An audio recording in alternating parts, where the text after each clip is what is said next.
بالله من الشيطان الرجيم. بسم الله الرحمن الرحيم.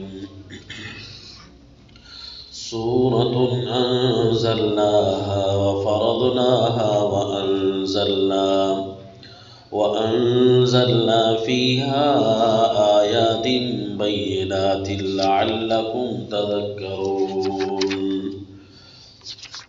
الزانية والزاني فاجلدوا كل واحد منهما 100 جلدة ولا تأخذكم بهما رأفة في دين الله إن كنتم تؤمنون بالله واليوم الآخر وليشهد عذابهما طائفة من المؤمنين.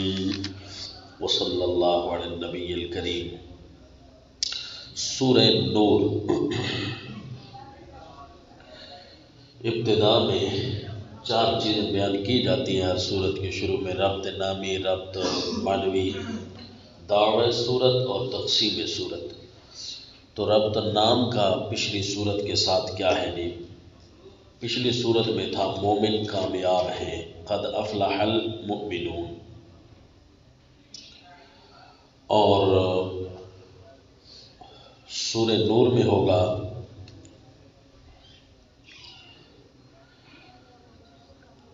کہ مومنوں کی کامیابی اللہ کی عطا کردہ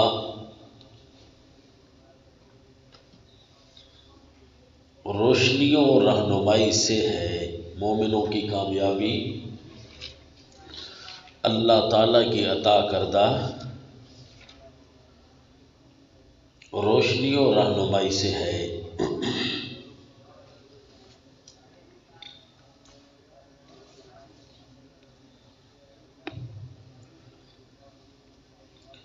یہ سورت کا نام کا ربط ہوا مضمون کے ساتھ رابطہ.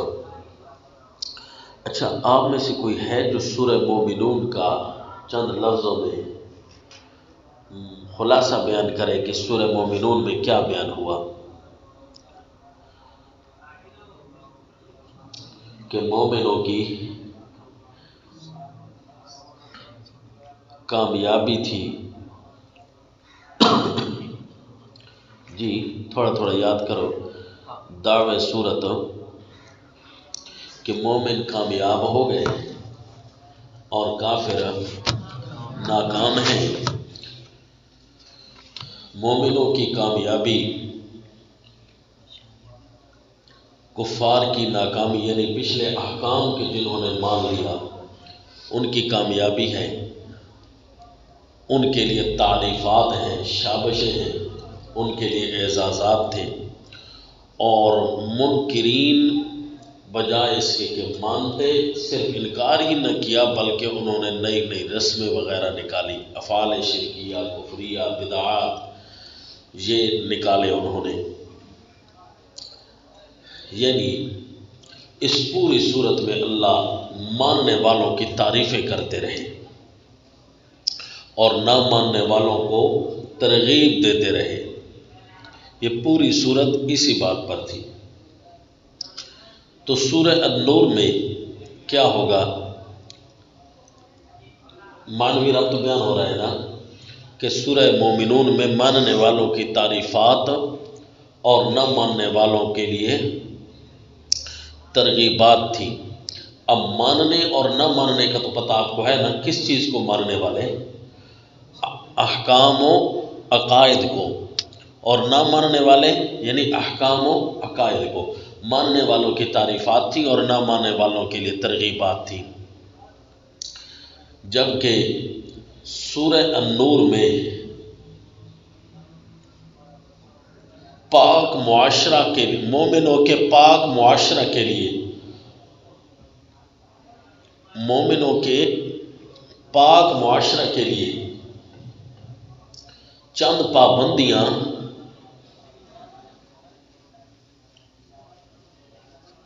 تاکہ وہ کھل کر اور پاک طریقے سے احکام پر عمل کر سکیں. تاکہ وہ کھل کر اور پاک طریقے سے احکام پر عمل کر سکیں۔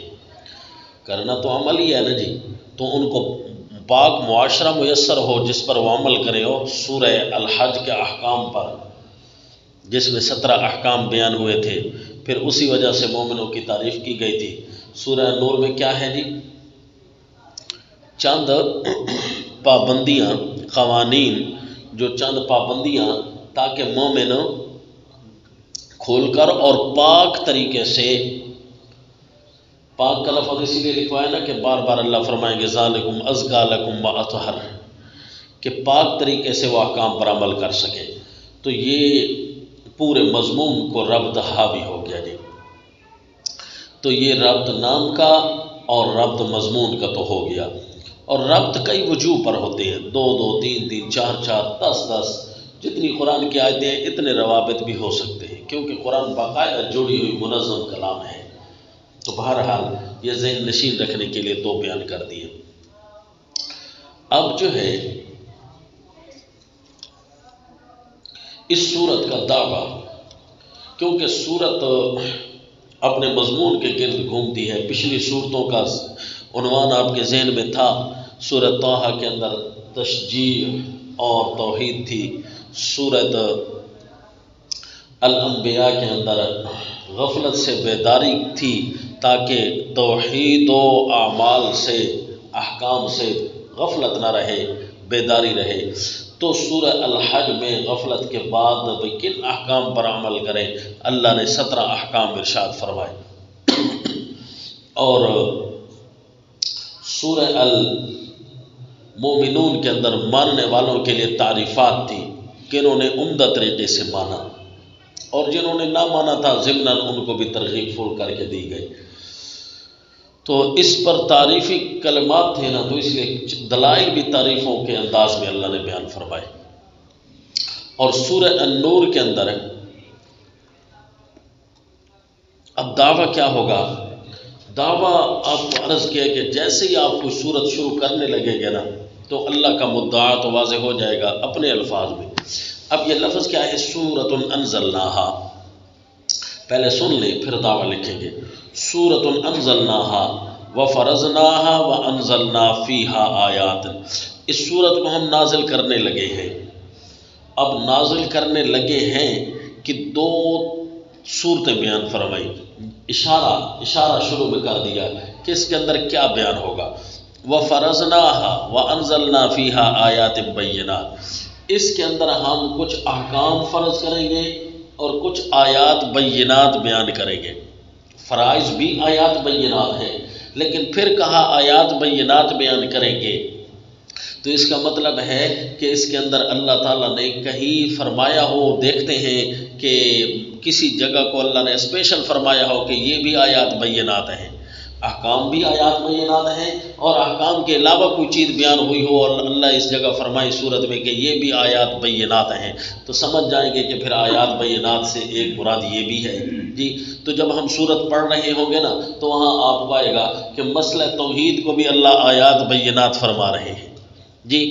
تو اللہ نے احکام اور آیات بینات یعنی مسئلہ توحید بیان کیا ہے اس صورت کے اندر، یہی لگ رہا ہے کیونکہ صورت کی ابتدا یہی بتا رہی ہے۔ تو لہذا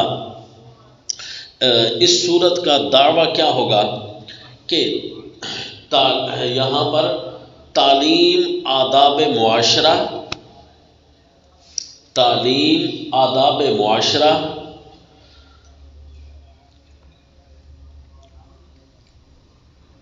تاکہ مومنین موحدین پر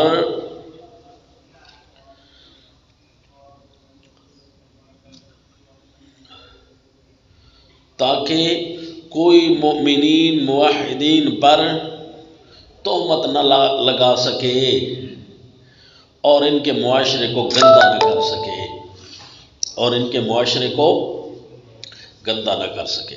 تعلیم آداب یہ اس صورت کا جی مرکزی عنوان ہے۔ تو تعلیم آداب جب کہیں گے تو آپ کے ذہن میں کیا آئے گا جی؟ کس کے لیے تعلیم آداب؟ تاکہ مومنین کا جو معاشرہ ہے نا، مومنین سے کون مراد ہے جی؟ مسئلہ توحید ماننے والے نا ہے جی، مومنین موحدین، ان کے معاشرے کو گندہ نہ کر سکے، ان پر کوئی تہمت نہ لگا سکے، یہ اللہ کریم اس صورت میں احکام اور آداب ارشاد فرما رہے ہیں۔ تو تعلیم آداب، تو آداب میں سب کچھ آ گیا نا جی، عقائد والے آداب ہوں یا اعمال والے آداب ہوں، تو اس میں عقائد بھی یعنی توحید تو ساتھ ساتھ چلے گی، اور جس طرح کہ ہر صورت میں آپ دیکھتے آ رہے ہیں توحید تو ساتھ چلے گی۔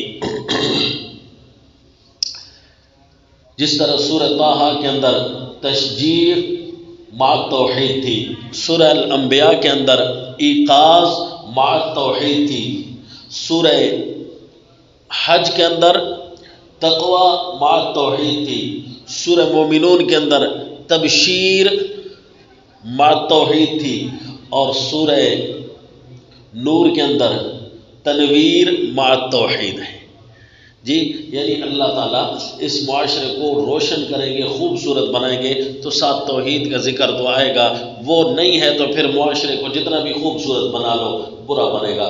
کہتے ہیں کہ ارسطو بہت بڑا جو ہے عقل مند تھا، اس نے کہا تھا کہ میں کوئی ایسی ریاست تعمیر کروں گا جو مثالی ریاست ہو، لوگ اس کی مثال دیں اور اس سے آگے کام کریں۔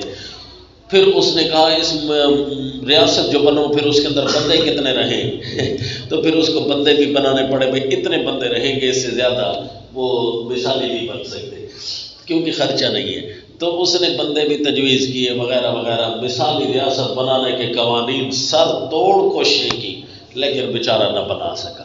مثالی ریاست کی تعمیر کرتے کرتے وہ زوال پذیر ہو گیا، اگلے سال پچھلے قانونوں کی ترمیم کرنی پڑتی، نئے قانون پھر بنانے پڑتے، اس سے اگلے سال اس کی ترمیم کر کے نئی کچھ بڑھانا پڑتا، کبھی گھٹانا پڑتا، جس طرح کہ ہمارے ملکوں میں روزانہ اسی طرح ہوتا ہے۔ ہر نئی پارلیمنٹ کے اجلاس میں کسی قانون کی ترمیم ہو رہی ہوتی ہے اور کسی قانون کو پھر سے بنایا جا رہا ہوتا ہے، نعوذ باللہ من ذالک۔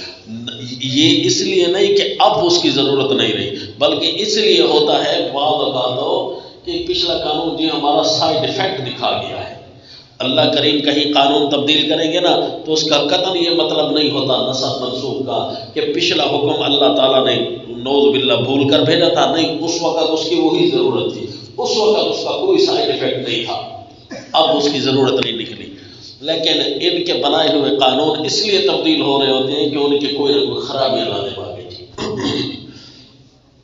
اچھا جی، تو اللہ تعالیٰ اس صورت کے اندر مثالی ریاست بنانے کے طور طریقے بیان فرمائیں گے، اور پھر اللہ جگہ جگہ یاد دلائیں گے کہ یوں ہوتا ہے، کذالک یبین اللہ، کذالک یبین اللہ لکم الآیات، کذالک یبین اللہ آیاتہ ویبین اللہ لکم الآیات۔ اس قسم کے اللہ تعالیٰ آیات ارشاد فرمائیں گے، تو آپ کو میں وہاں گنواؤں گا۔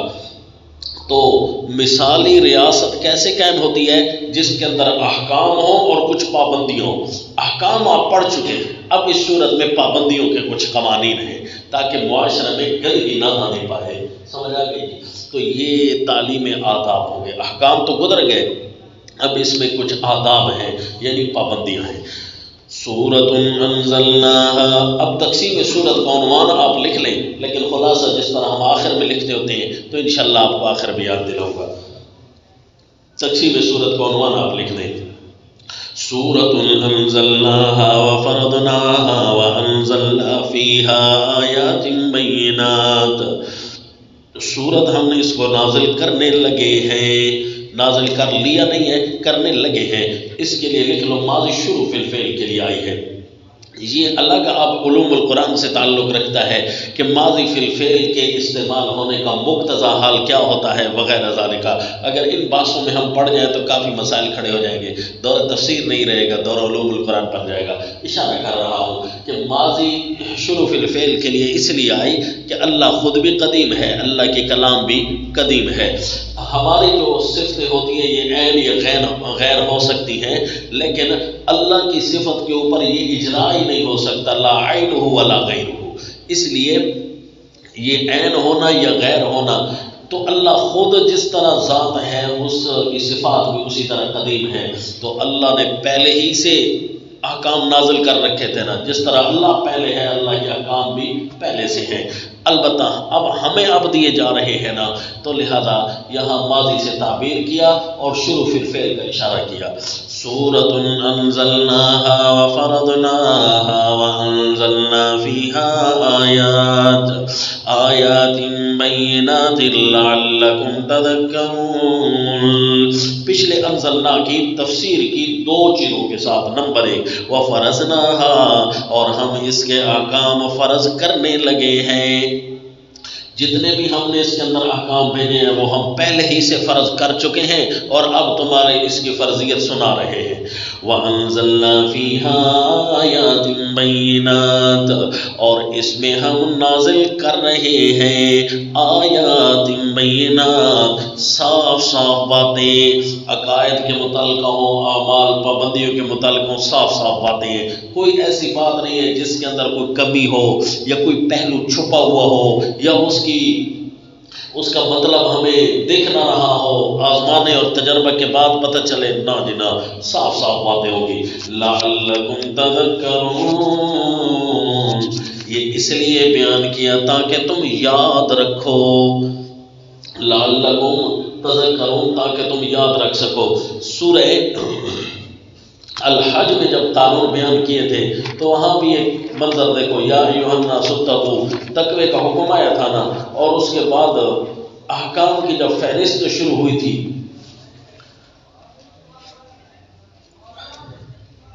احکام کی فہرست میں کہیں اللہ فرماتے لعلکم تشکرون، کہیں اللہ تعالیٰ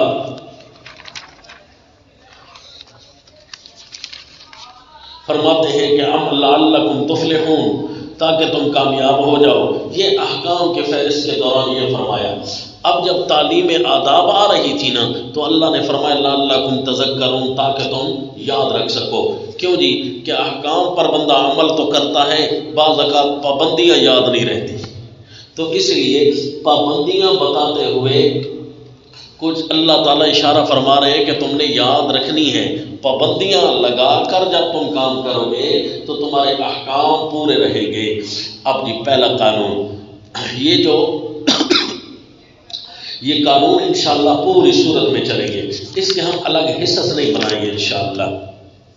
آپ کو اس کے 26 احکام آداب انشاءاللہ لکھوائیں گے، بتائیں گے، لیکن آپ نے نمبر لگانے ہیں اور دیکھتے آنا ہے۔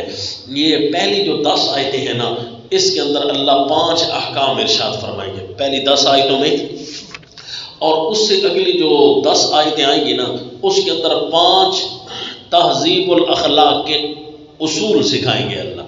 بھئی اخلاق بندوں کے کیسے اچھے رہ سکتے ہیں، اصول کیا ہے جی، تو وہ آ رہے ہیں 10 احکام، 5 احکام اور 5 تہذیب الاخلاق کے اصول، یہ 10 آیتوں میں بیان ہوں گے۔ یہ پہلی 20 آیتوں کا خلاصہ آپ کو بتا دیا، لیکن آپ نے اب نمبر لکھتے آنا ہے 1 2 کر کے، سورت کے آخر تک نمبر لکھیں گے انشاءاللہ۔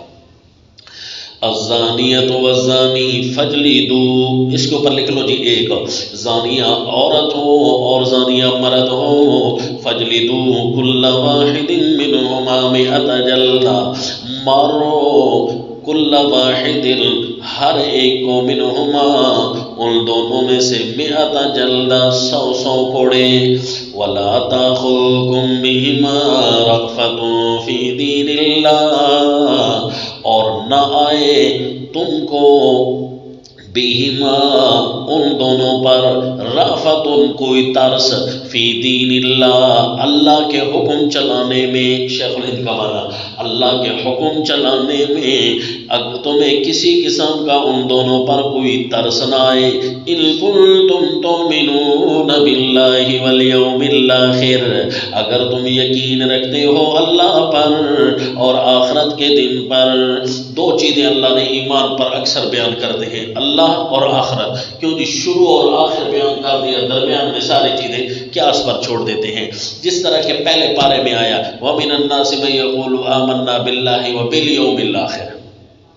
تو اسی طرح یہ جو ہے ابتدا اور انتہا بیان کر کے نا پورے ایمان کو اللہ نے جھنجھوڑا ہے دیکھو اگر تم کامل مومن ہو نا تو مومن کے لیے اللہ پہلے ہوتا ہے، قوم بعد میں ہوتی ہے، اللہ پہلے ہوتا ہے، برادری بعد میں ہوتی ہے، رشتہ داریاں بعد میں ہوتی ہیں۔ رشتہ داریاں ہماری برقرار بھی تب رہ سکتی ہیں کہ جب اللہ ہمارے ساتھ ہے، تو اگر اللہ کو کوئی اپنے ساتھ نہیں لے رہا، اللہ کا دین نہیں لینا چاہتا، تو رشتہ داریاں چلانے کی بھی اجازت نہیں ہے، رشتے بھی کرنے ان کے ساتھ نہیں ہے، اور مومن کے ساتھ رشتے کر سکتا ہے۔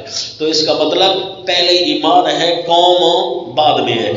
تو اب تم نے ان پر احکام نافذ کرنے ہیں نا، تو ترس نہ آنے پائے، حکم تم نے نافذ کرنا ہے۔ شرط اگر تم کامل مومن ہو تو مومن کا ایمان پہلے ہوتا ہے، باقی سب کچھ بعد میں ہوتا ہے۔ اچھا جی، یہاں دو نہیں لکھنا، یہ کوئی دوسرا حکم نہیں ہے، لا تأخذکم بہما رأفۃ، یہ پچھلے حکم کی توضیح ہے۔ پچھلے حکم کی دیکھو نا جی، کوئی قانون اور پابندی ہوگی نا تو لفظ سے واضح ہو رہا ہوگا، اگر آپ لکھ لو تو کوئی حرج نہیں تھی، لیکن ہم نے اس کو کیوں نہیں لکھوایا؟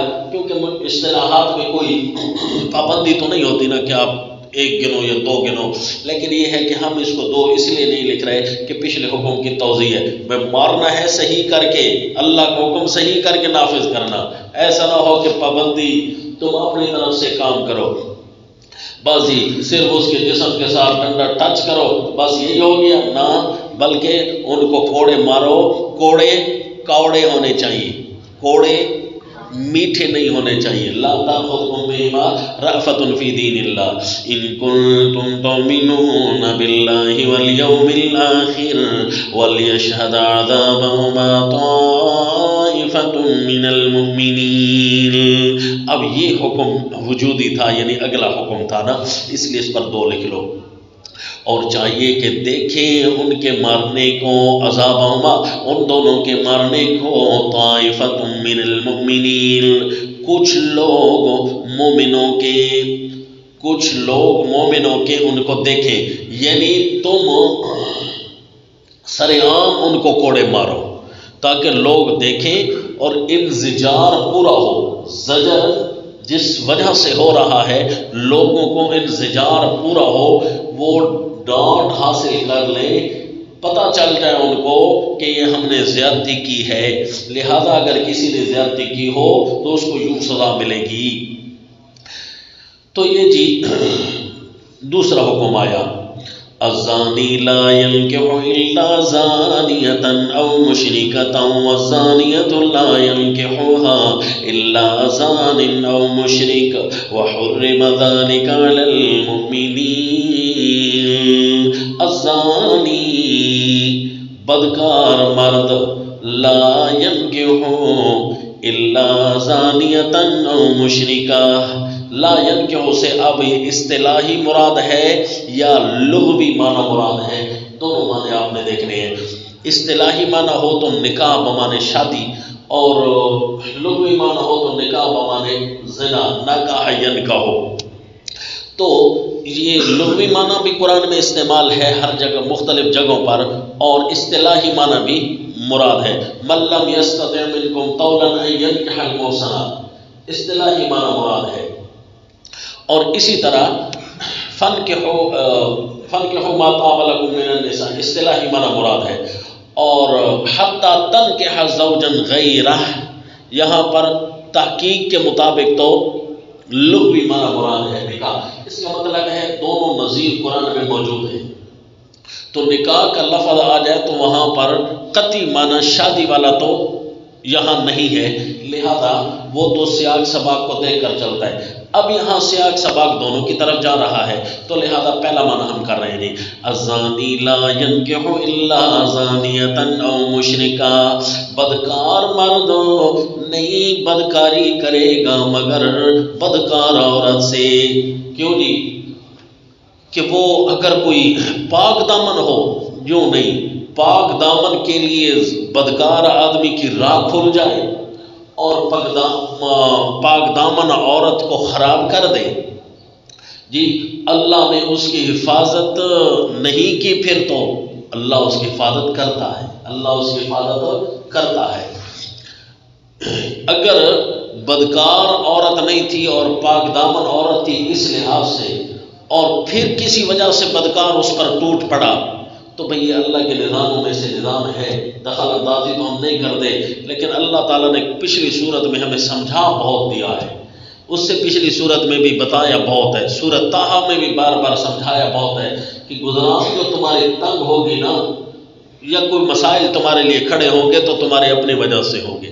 یعنی اگر کوئی ہم پر ظالم ٹوٹ پڑتا ہے ہماری پاک دامن عورتوں پر تو ایک طرف سے تو وہ پاک دامن ہوگی نا، لیکن کہیں نہ کہیں دین کا کہیں نقصان کر رکھا ہے. اللہ کے نظام ہے، ہم دخل اندازی تو نہیں کرتے، غیب تو نہیں جانتے کہ اس نے اس وجہ سے، لیکن یہ ہے کہ اللہ کو تو پتہ ہے نا.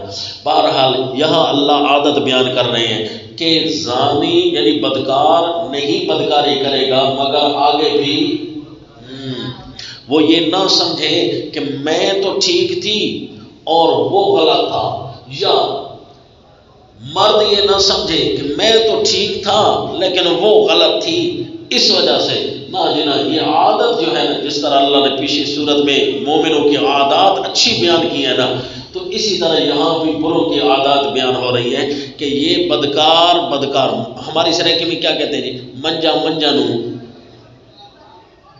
جی، اور یہ ازمال ہے. یہ اللہ تعالیٰ جو فرما رہے ہیں حق یہی ہے.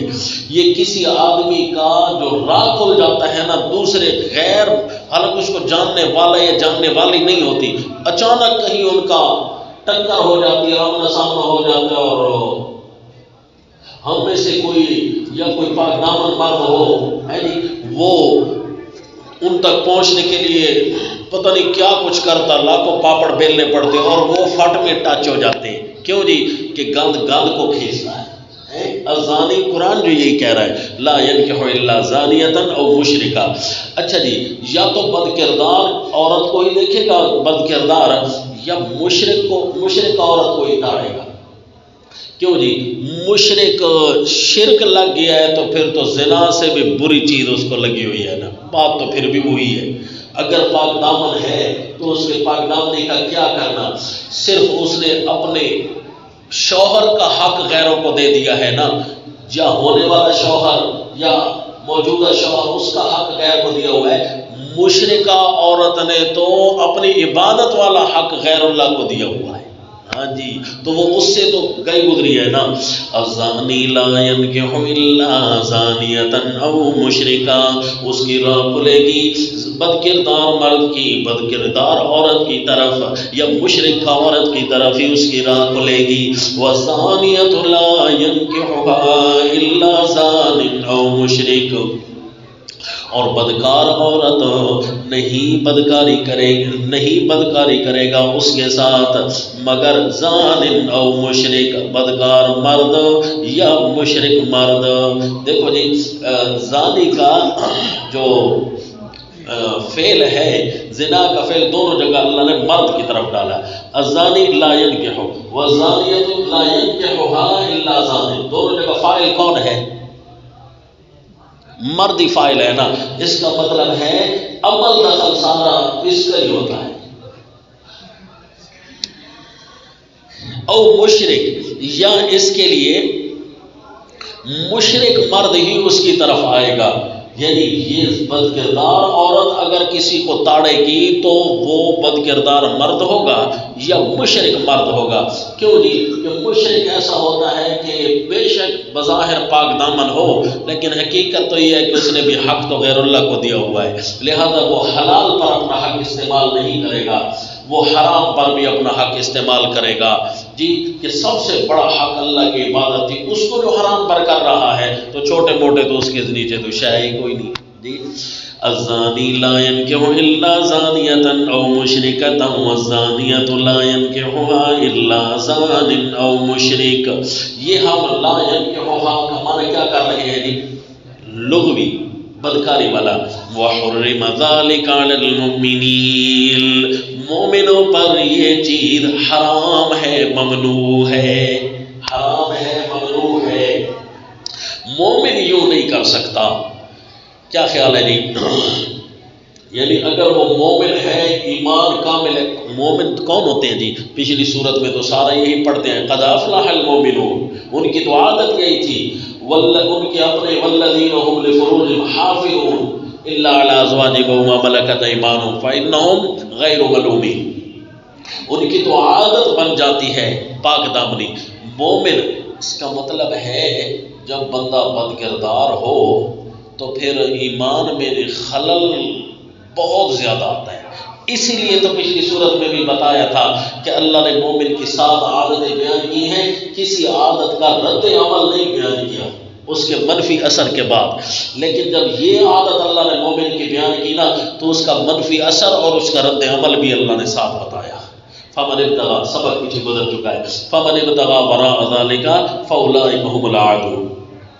اچھا آپ کو یہ بھی نکتہ بتاتا چلو حرم ذلک علی المؤمنین پر تفسیر کا نکتہ ہے کہ دیکھو جی پیچھے اللہ نے جب مومن کی عادات بیان کی تھی نا تو فمن ابتغى وراء ذلک، مومنوں کو کافی جھنجھوڑا تھا کہ دھیان کرنا اوپر سے نیچے آ گرو گے، کیونکہ حدیث میں آتا ہے سب سے پہلا فتنہ بنی اسرائیل میں جب وہ واقع ہوا تھا نا، اچھے لوگ تھے، اچھے لوگ برے کیسے بن گئے؟ من و سلوہ کھانے والے، پیٹ میں حلال جا رہا ہے وغیرہ ذالکا، تو برے کیسے بنے؟ تو سب سے پہلا فتنہ ان کا عورت کی وجہ سے برپا ہوا تھا.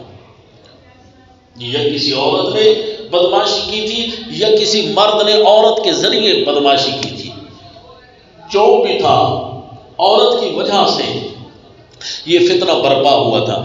اس لیے دھڑام سے بندہ نیچے آ گرتا ہے اگر بد کرداری اس کے ساتھ لگی ہوئی ہے تو. کسی طریقے سے لگی ہوئی ہے، کتنے فیصد لگی ہوئی ہے جی، تو بندہ دھڑام سے نیچے گرتا ہے.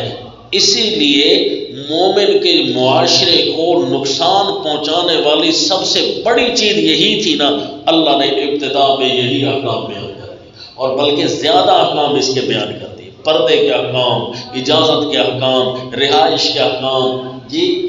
تو پچھلی صورت کے اندر وہ سوال بھی آپ کا حل ہو گیا کہ جب اتنی ضروری چیز تھی تو اللہ نے سورہ الحج کے اندر 17 احکام میں تو یہ نہیں بیان فرمائی تھی، تو اس کا وہاں کیا جواب دیا تھا کہ 17 احکام کرنے والے جو تھے نا وہی ذکر کیا تھا، اور یہ تو بچنے والی چیزوں میں ہے نا منع کیا ہے. لہذا اس صورت ایک اسپیشل صورت آ گئی ہے بچانے والی، اس کے لیے اللہ نے اسپیشل کر کے صرف ایک ہی حکم نازل کیا ہے جی کہ یہ کام یہ کام یہ کام.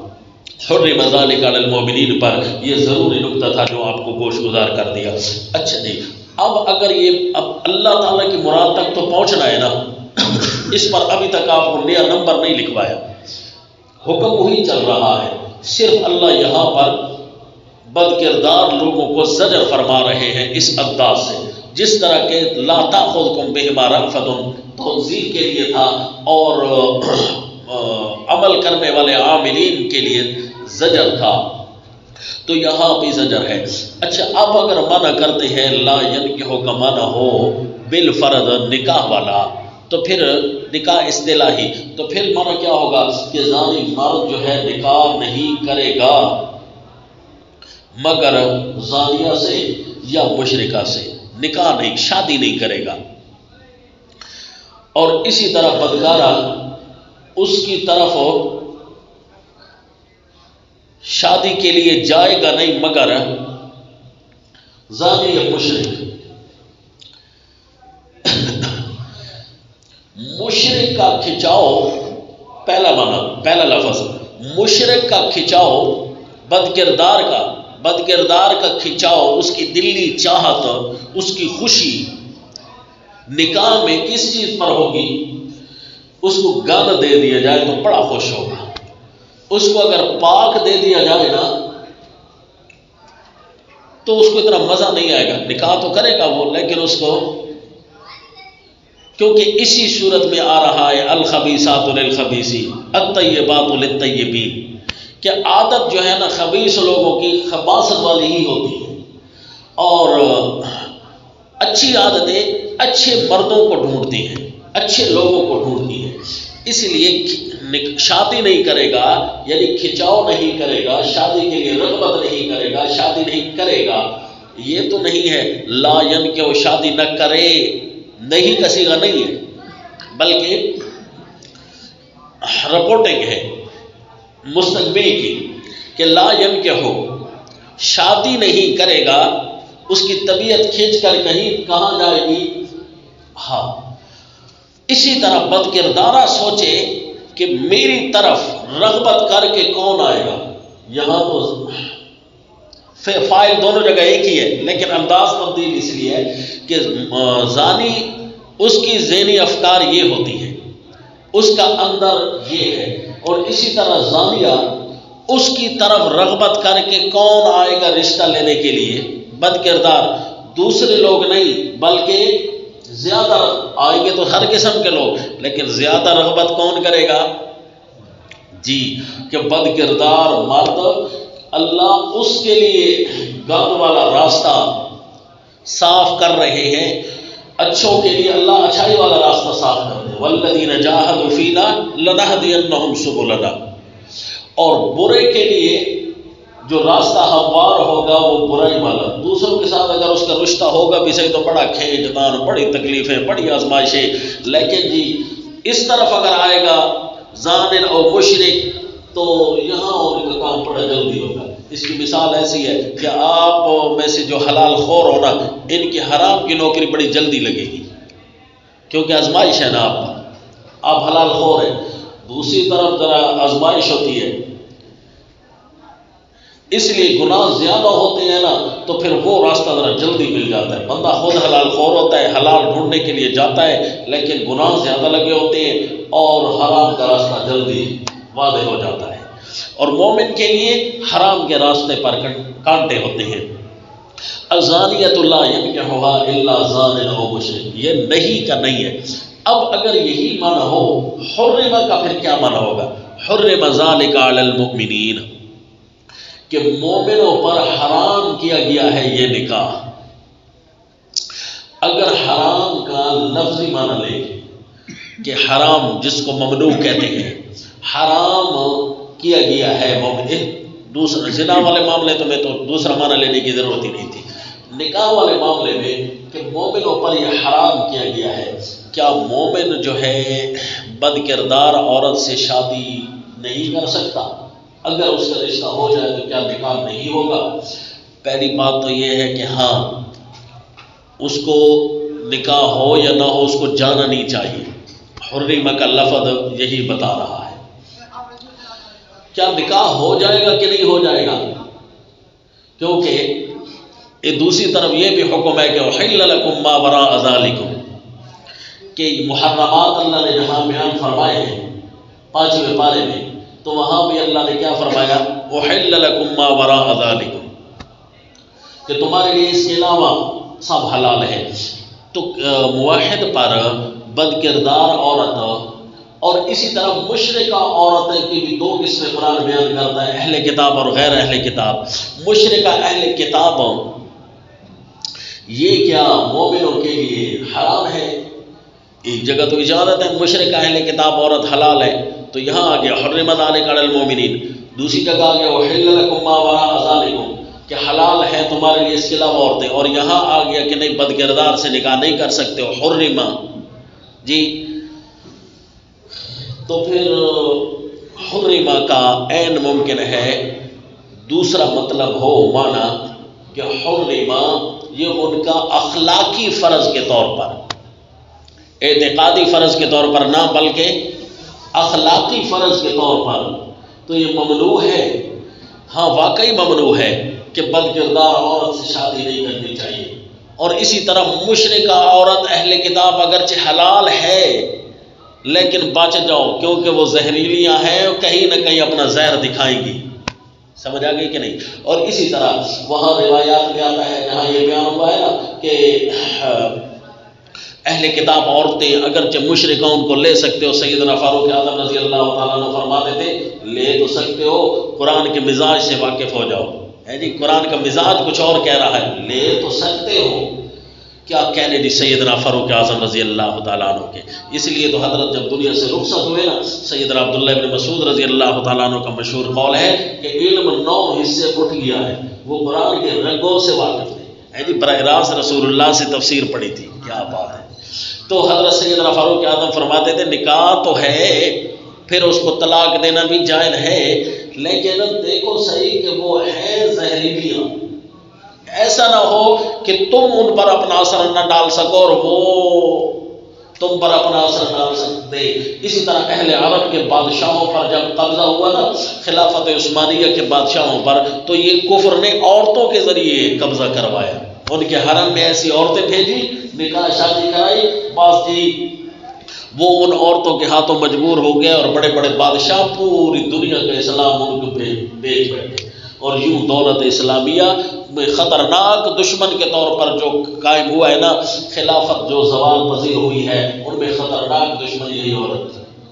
سمجھ آ گئی کہ نہیں؟ تو اس لیے سیدنا فاروق اعظم رضی اللہ تعالیٰ عنہ فرما رہے حرمت تہذیب، یہ اخلاقی فرض کے طور پر ہے، ورنہ اگر کوئی کرتا ہے حرما، اگر نکاح منع کریں گے تو حرما اپنی دو وسعتیں دکھائے گا، اگر تو نکاح معنی نہیں کریں گے اصطلاحی بلکہ لفظی معنی لا ينکح وہاں کا زنا والا کریں گے لغوی معنی، تو اس وقت حرمہ اپنے مقام پر موجود ہے۔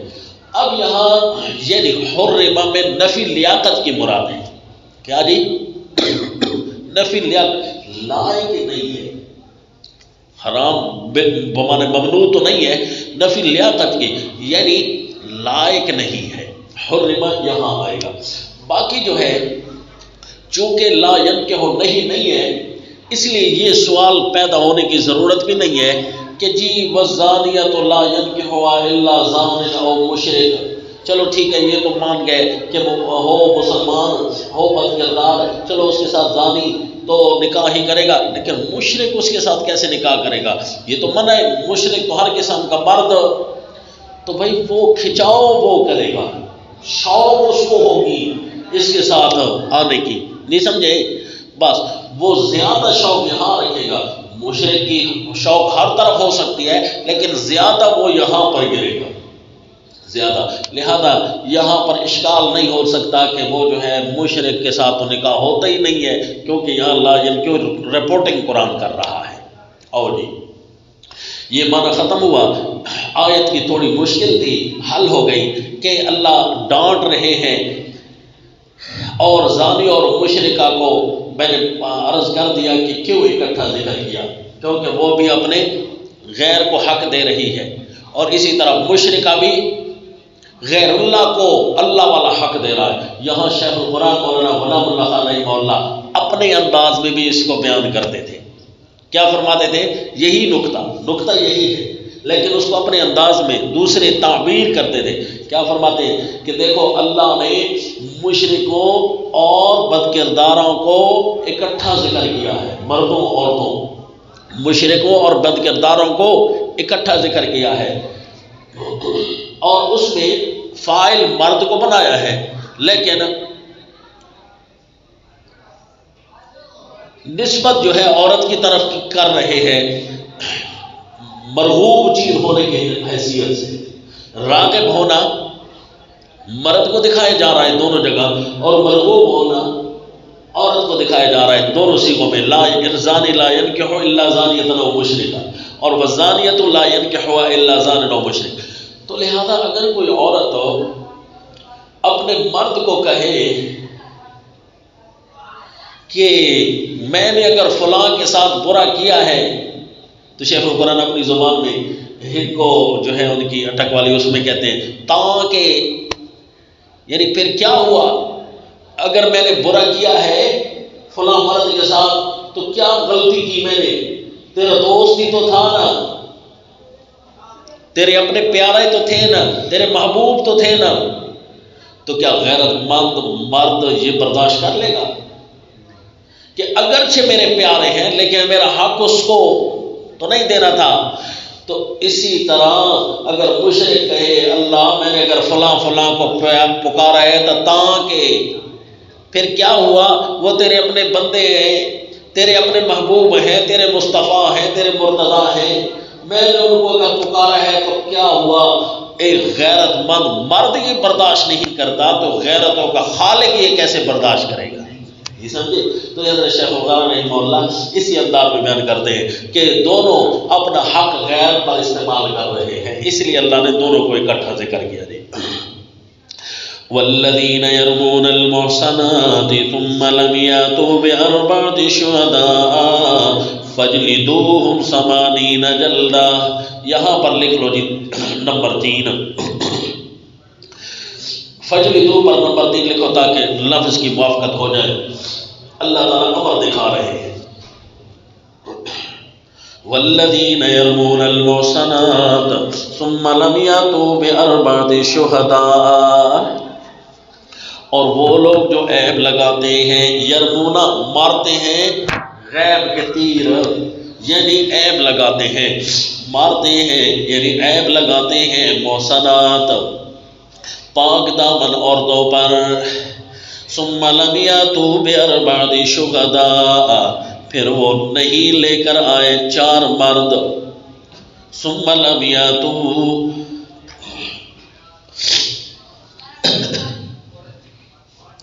ثم لم یاتوا بأربعة شہداء فاجلدوہم 80 جلدہ، تو ان کو مارو 80 کوڑے.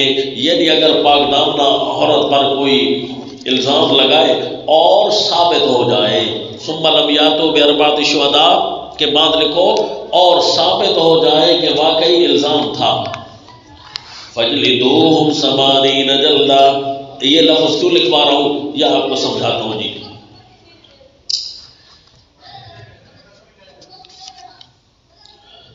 یہ پہلے اللہ 4 گواہوں کا حکم تو ارشاد فرماتے نا، پھر اللہ تعالیٰ فرماتے کہ ہاں اب 4 گواہ نہیں لے کر آئے تو اب اس کو کوڑے مارو. تو 4 گواہوں والا حکم یہی سے ابھی سے پیدا ہو رہا ہے، ابھی سے تیار ہو رہا ہے، یہ اس سے پہلے موجود تھا. جی ہاں پہلے ذکر ہو چکا ہے. یہ دیکھ لو سورہ النساء آیت نمبر 15 کے اندر، واللاتی یاتین الفاحشۃ من نسائکم فاستشہدوا علیہن 4 منکم. اگر کوئی عورتوں میں سے بد کرداری کرے تو ان پر آیت نمبر 15 سورہ النساء 4 گواہوں کا ذکر ہے. اچھا جی، یہ میں نے لفظ کیوں لکھوایا کہ اگر ثابت ہو جائے کہ واقعی اس نے بہتان لگائے. دیکھو جی ایک بندہ ہے وہ کسی کو جا کر بتا دے کہ میں نے جی فلاں کو بدکاری میں ملوث پایا ہے، تو اب اس کے پاس 4 گواہ نہیں تھے، یا گواہ بلانے گیا تو وہ بھاگ گئے. ہوتا تو اسی طرح ہے، گواہ بلانے کی کون انتظار کرتا ہے. اچانک یہ دیکھنے والا اکیلا تھا. 4 گواہ تو اس وقت ہوتے ہیں کہ جب اچانک دیکھنے والے 4 پہنچ جائیں یا زیادہ پہنچ جائیں. تو بدکرداری میں ایک ہی پایا اور اس نے جا کر بتا دیا. اس کے پاس 4 گواہ نہیں ہیں اور جس کو لٹکا دو. اب اس نے کیا ظلم کیا ہے، اس نے تو معاشرے کو پاک کرنے کی کوشش کی ہے. اب اس کو کوڑے بھی لگ رہے ہیں. تو یہی الزام بنا کر نا جی مشرف دور کے اندر چند سرکاری ملاؤں نے اس کو پٹیاں پڑھائی کہ یہ حدود آرڈیننس کو تباہ کر دو. مستشرقین نے اس کو کہا کہ حدود آرڈیننس جتنے بھی ہیں نا یہ سارے غلط ہیں، ان کو ہٹا دو. یہود و نصارہ نے پٹیاں پڑھائی. پھر وہ یہود و نصارہ کے مستشرقین پروردہ مولوی جو دراصل اندر کے یہودی ہیں یا عیسائی ہیں، مستشرق اسی کو کہتے ہیں نا، اسلام کا لبادہ اوڑھ کر اسلام کا ذہن بنا کر لوگوں کے سامنے آ کر اسلام کو نئے طریقے سے لانچ کرتا ہے. حقیقت میں وہ اندر کا یہودی ہوتا ہے یا عیسائی ہوتا ہے. مستشرقین کا ایک بہت بڑا امریکہ میں ہی مدرسہ ہے اور وہیں ان کو پڑھایا جاتا ہے. ہر زبان کا مولوی وہاں دستیاب ہے. ایک نہ ایک پروڈکٹ انہوں نے رکھی ہوئی ہے. تو اردو والے جو تھے نا ان کے مستشرقین انہوں نے ان کو یہی پٹی پڑھائی. حالانکہ جو شریعہ کورٹ کے ججز علماء کرام تھے نا انہوں نے ان کو سمجھایا پاگلو یہ تمہارے اپنے ذہن کی کمی ہے. یہ اس وجہ سے کسی کو نہیں لٹکا دیا جاتا کہ ہاں بھائی کہ یہ جو ہے 4 گواہ نہیں لے کر آیا، یہ تو ہماری مدد کر رہا ہے معاشرے کو پاک بنانے کے لیے. ہاں بھی ان پر نظر رکھو جی. تو اس کی صورت یہ ہوتی ہے کہ پھر اس کی پوری جانچ پڑتال کی جاتی ہے اور یہ جانچ پڑتال کرنا، انویسٹیگیٹ کرنا معاملے کو ماہرین فن کے ذمہ ہوتا ہے جو اس کی اہلیت رکھتے ہوتے ہیں. تو وہ جانچ پڑتال کرتے ہیں کہ اس کو اس قسم کی کوئی دشمنی تھی جس وجہ سے اس نے اس پر کیس کر دیا ہے بہتان تراشی کا، جب 100% یقین ہو جائے کہ فرض کرو وہ اس دن وہ تھے ہی نہیں، وہ ایک وہاں بیٹھا تھا، یہ کہ اس کی گواہی ہے، اور ایک وہاں بیٹھی تھی دوسرے شہر میں، اور یہ جس جگہ کو فرض کر رہا ہے وہاں یہ 100% جھوٹا ثابت ہو رہا ہے، تو اس وقت اس کو 80 کوڑے لگانے کا حکم ہے۔ اور اگر ثابت نہ ہو جائے، وہ بے شک ہے ڈی این اے کراؤ، ڈی این اے اگر زنا ثابت نہیں ہوتا ہے، عدالتیں بھی غیر مسلم بھی اس کو ریجیکٹڈ مانتے ہیں، اسلام تو پہلے اس کو نہیں مانتا تھا۔ اس کی وجہ یہ ہے کہ ڈی این اے کو بھی یہ 3% پڑھ سکے ہیں، یہ اس کو 97% ابھی بھی ان کی نظروں سے اوجھل ہے۔ ڈی این اے کو سائنس موجودہ بھی نہیں پہنچ سکی، تو ڈی این اے بھی یہ ناقابل قبول ہوتا ہے۔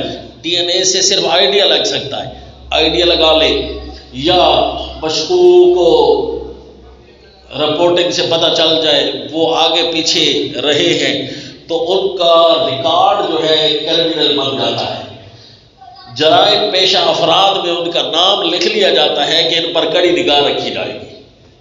اس شکایت لگانے کا یہ فائدہ ہو جاتا ہے۔ البتہ اس شکایت لگانے والے کو بھی نظر میں رکھ لیا جاتا ہے کہ ٹھیک ہے بھائی، آپ نے اگر تو ہماری مدد کی ہے تو کسی موقع پر آپ کو انعام مل جائے گا ہماری طرف سے، اور اگر آپ نے کوئی ان کے ساتھ ظلم کیا ہے تو پھر آپ ہوشیار رہیں کہ کسی وجہ وقت بھی 100% ثابت ہو گیا کہ آپ نے حکومت اسلامیہ کے ساتھ، اسلام کے ساتھ دشمنی کی ہے، اسلام کو غلط رپورٹ کرنے کی کوشش کی ہے، تو اس کی سزا بھی پھر آپ کو دی جائے گی۔ تو یہ مطلب ہوتا ہے، یہ نہیں کہ دھڑام سے جی اس کو گرا دو، یہ بڑا پروسیس ہوتا ہے اس پر۔ اور جی فجلدوہم 80 جلدہ، جو بہتان لگانے والے ہوں، یہ حد قذف بیان ہو رہی ہے جی۔ قانون نمبر 3، پابندی نمبر 3 آ رہی ہے جی، ادب نمبر 3، معاشرے کو گندگیوں سے بچانے کے لیے یہ پابندی نافذ کر دو کہ 80 کوڑے لگیں گے۔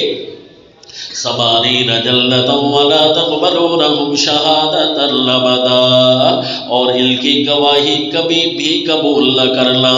جو حد قذف میں آ جائے نا، اس کی گواہی پھر کبھی بھی قبول نہ کرنا۔ فَأُولَٰئِکَ هُمُ الْفَاسِقُونَ، یہ لوگ نافرمان ہیں۔ إِلَّا الَّذِينَ تَابُوا، ہاں اگر انہوں نے توبہ کر لی اس کے بعد، وَأَصْلَحُوا، اور اصلاح کر لی، اصلاح کر لی یعنی اللہ کی طرف رجوع کر لیا اور لوگوں کو بتا دیا کہ واقعی جی ہم نے غلطی کی ہے۔ اصلاح کی صورت تو یہی ہے، جس پر بہتان لگایا تھا اس کو صاف کرا دے کہ میں نے جی غلطی کی ہے، وہ پاک دامن تھی یا پاک دامن تھا اور ہم نے خواہاں بہتان لگایا ہے۔ فَإِنَّ اللَّهَ غَفُورٌ رَحِيمٌ، تو گناہ ہر طرح سے ختم ہو چکا ہے، پھر اللہ بھی اپنے حضور گناہ کو ختم کر دیں گے۔ اللہ صرف یہ کہ معاف نہیں کر دیں گے، بلکہ اللہ تعالیٰ رحمت بھی کوئی نہ کوئی فرما دیں گے۔ البتہ ابداً کا لفظ بتا رہا ہے، لا تقبلوا لہم شہادۃ ابدا، یہ بتا رہا ہے کہ یہ پابندی لگی رہے گی ہمیشہ ہمیشہ۔ اگر الا الذین سے استثناء کرنا ہوتا تو ابداً کا ذکر پھر زائد جاتا ہے۔ تفسیر آپ پڑھ رہے ہیں کہ ایک ایک لفظ کے پیچھے ہم بیٹھے ہوتے ہیں کہ کوئی لفظ زائد نہ ہو جی، تو الا الذین تابوا جو ہے یہ نہ لگ سکتا، اس لیے اگر جس نے استثناء کیا ہے نا، لا تقبلوا لہم شہادۃ ابدا الا الذین تابوا، گواہی قبول نہ کرو، ہاں اگر توبہ کر لیں تو قبول کرو، تو ان کے پاس ابداً کا جو جواب ہے یہ نہیں بن سکتا۔ لہذا الا الذین، یہ استثناء ہے اولئک هم الفاسقون سے، ان کی گواہی قبول نہیں کی جائے گی۔ وہ گواہی دے سکتے ہیں، وہ گواہی جو لفظ ہے نا وہ پورے دیکھیں، اسلام جو دفعہ اپنا نافذ کر رہا ہے وہ پورا سمجھے کہ وہ گواہی ان کی قبول نہیں کی جائے گی۔ وہ دے سکتے ہیں، آئیڈیا کے طور پر کام آ جائے، اور جس طرح ڈی این اے قبول تو نہیں ہوتا لیکن آئیڈیا تو بن جاتا ہے۔ یا اتنا ہے کہ جس طرح نکاح کے اندر دو گواہوں کی موجودگی نکاح کو ثابت کرا دیتی ہے، نکاح ہو جاتا ہے، منعقد ہو جاتا ہے۔ نکاح کے منعقد ہونے کے لیے دو گواہوں کا موجود، عاقدین کے علاوہ، ایجاب قبول کرنے والوں کے علاوہ دو گواہ اگر موجود ہوں تو نکاح ہوتا ہے، ورنہ نہیں۔ اگر وہاں یہ معدود فی القذف والے بیٹھے ہوں اور جن کو حد لگ چکی ہے بہتان والی، تو نکاح ہو جائے گا، کیونکہ وہاں شہادت ان سے مانگی نہیں جا رہی، وہاں ان کے حضور نکاح کیا جا رہا ہے، تو نکاح ہو جائے گا۔ البتہ اگر کہیں جھگڑا پڑ گیا کہ پتہ نہیں دونوں کا نکاح ہے کہ نہیں ہے، تو یہ عدالت میں گواہی دینے آئے تو پھر گواہی قبول نہیں ہوگی، لہذا ثبوت نکاح نہیں ہو سکے گا۔ اس لیے احتیاط کریں، ایسوں کو بٹھائیں جو آگے بھی کام آئے۔ آج تو چل جائے گا کام تو پھر کل لڑک جاؤ گے۔ اس لیے ثبوت نکاح کے لیے کافی نہیں ہے، انعقاد نکاح کے لیے کافی ہے، کیونکہ قرآن جتنا لفظ کہہ رہا ہے اتنا اب بیچاروں کو محفل نکاح سے تو نہ بھگاؤ نا۔ ہاں، لا تقبلوا لهم شہادۃ، کوئی ایسا زمانہ بھی آئے گا کہ سارے 80 درب 80 درب 80 پتہ نہیں کتنے کھائے پڑے ہوں گے، ہے یہ ایسا زمانہ بھی آئے گا تو پھر کسی کا نکاح بھی نہ ہو۔ جی ہمارا زمانہ ہوتا تو نعوذ باللہ صبح سے لے کر شام تک کسی نہ کسی پر ہم 80 درب 80 پتہ نہیں کتنے ضربے کھا چکے ہوتے، تو ایسے زمانے میں تو سارے مردود الشہادہ ہیں، کسی بھی کمائی قابل قبول فساق کا غلبہ ہے نا، تو پھر نکاح کہاں جاتا ہے؟